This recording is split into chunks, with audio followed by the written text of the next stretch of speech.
Matthew 27. When morning came, all the chief priests and the elders of the people took counsel against Jesus to put him to death.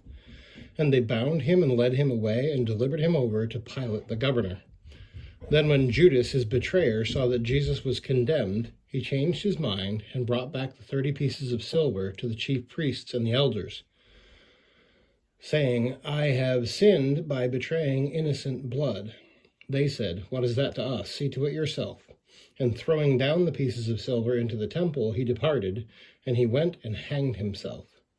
But the chief priests, taking the pieces of silver, said, "It is not lawful to put them into the treasury, since it is blood money." So they took counsel and bought with them the potter's field as a burial place for strangers. Therefore that place has been called the Field of Blood to this day. Then was fulfilled what had been spoken by the prophet Jeremiah, saying, "And they took the 30 pieces of silver, the price of him on whom a price had been set by some of the sons of Israel, and they gave them for the potter's field as the Lord directed me." Now Jesus stood before the governor, and the governor asked him, "Are you the king of the Jews?" Jesus said, "You have said so." But when he was accused by the chief priests and elders, he gave no answer. Then Pilate said to him, "Do you not hear how many things they testify against you?" But he gave him no answer, not even to a single charge, so that the governor was greatly amazed. Now at the feast, the governor was accustomed to release for the crowd any one prisoner whom they wanted. And they had then a notorious prisoner called Barabbas. So when they had gathered, Pilate said to them, "Whom do you want me to release for you, Barabbas or Jesus, who is called Christ?" For he knew that it was out of envy that they had delivered him up. Besides, while he was sitting on the judgment seat, his wife sent word to him, "Have nothing to do with that righteous man, for I have suffered much because of him today in a dream." Now the chief priests and the elders persuaded the crowd to ask for Barabbas and destroy Jesus. The governor again said to them, "Which of the two do you want me to release for you?" And they said, "Barabbas." Pilate said to them, "Then what shall I do with Jesus who is called Christ?" They all said, "Let him be crucified." And he said, "Why? What evil has he done?" But they shouted all the more, "Let him be crucified." So when Pilate saw that he was gaining nothing, but rather that a riot was beginning, he took water and washed his hands before the crowd, saying, "I am innocent of this man's blood. See to it yourselves." And all the people answered, "His blood be on us and on our children." Then he released for them Barabbas, and having scourged Jesus, delivered him to be crucified. Then the soldiers of the governor took Jesus into the governor's headquarters, and they gathered the whole battalion before him. And they stripped him and put a scarlet robe on him, and twisting together a crown of thorns, they put it on his head and put a reed in his right hand. And kneeling before him, they mocked him, saying, "Hail, King of the Jews!" And they spit on him, and took the reed and struck him on the head. And when they had mocked him, they stripped him of the robe and put his own clothes on him and led him away to crucify him. As they went out, they found a man of Cyrene, Simon by name. They compelled this man to carry his cross, and when they came to a place called Golgotha, which means place of a skull, they offered him wine to drink, mixed with gall, but when he tasted it, he would not drink it. And when they had crucified him, they divided his garments among them by casting lots. Then they sat down and kept watch over him there. And over his head they put the charge against him, which read, "This is Jesus, the King of the Jews." Then 2 robbers were crucified with him, one on the right and one on the left. And those who passed by derided him, wagging their heads and saying, "You who would destroy the temple and rebuild it in 3 days, save yourself. If you are the Son of God, come down from the cross." So also the chief priests with the scribes and elders mocked him, saying, "He saved others, he cannot save himself. He is the King of Israel, let him come down from the cross, and we will believe in him.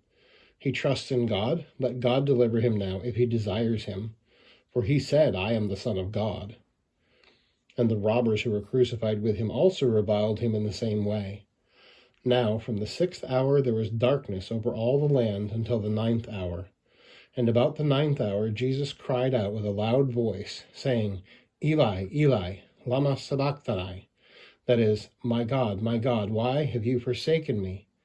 And some of the bystanders, hearing it, said, "This man is calling Elijah." And one of them at once ran and took a sponge, filled it with sour wine, and put it on a reed, and gave it to him to drink.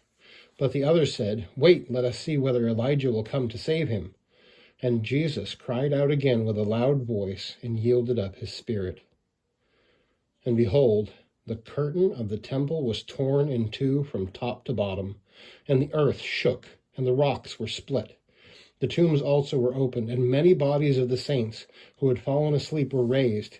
And coming out of the tombs after his resurrection, they went into the holy city and appeared to many.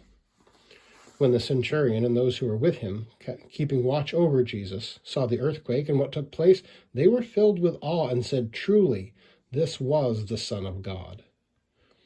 There were also many women there looking on from a distance who had followed Jesus from Galilee, ministering to him, among whom were Mary Magdalene, and Mary the mother of James and Joseph, and the mother of the sons of Zebedee.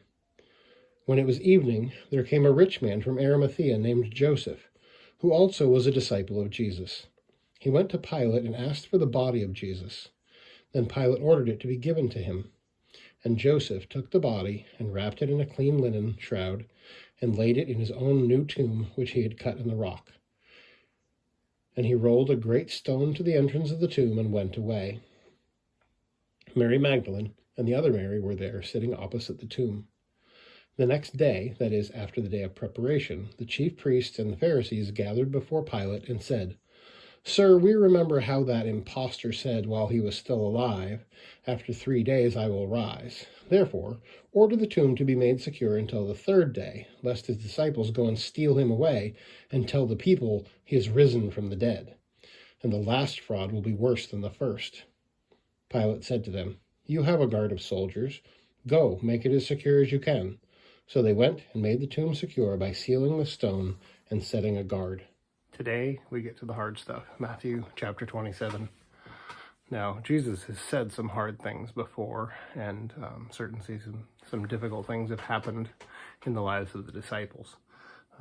But this is the worst. This is the chapter where Jesus is not only wrongfully arrested and accused of things that they have no testimony, credible testimony to do anything with him. Even Pilate himself says, "I find no fault in the man," and seeks to wash his hands of his blood. And then they say something, "His blood be upon our hands and on the hands of our children."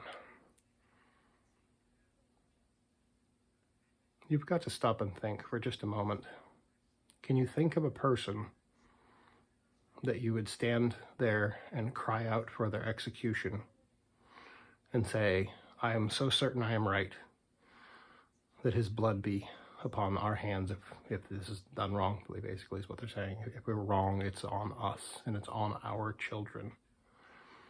I think it's Deuteronomy that talks about rash vows and things that people say that are really stupid. And certainly there are a lot of things that one could say that are unwise, but to call down a curse upon yourself if you are wrong about this Jesus being the Messiah, the Christ. He is, he was.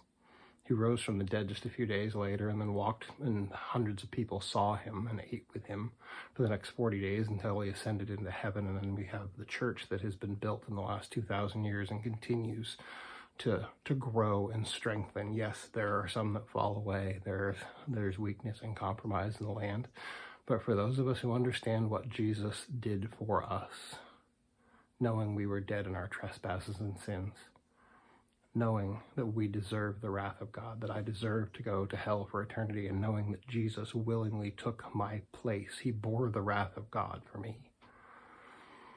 If that doesn't cause you to want to sing or talk to people about it, then I don't know if I can be of assistance to you.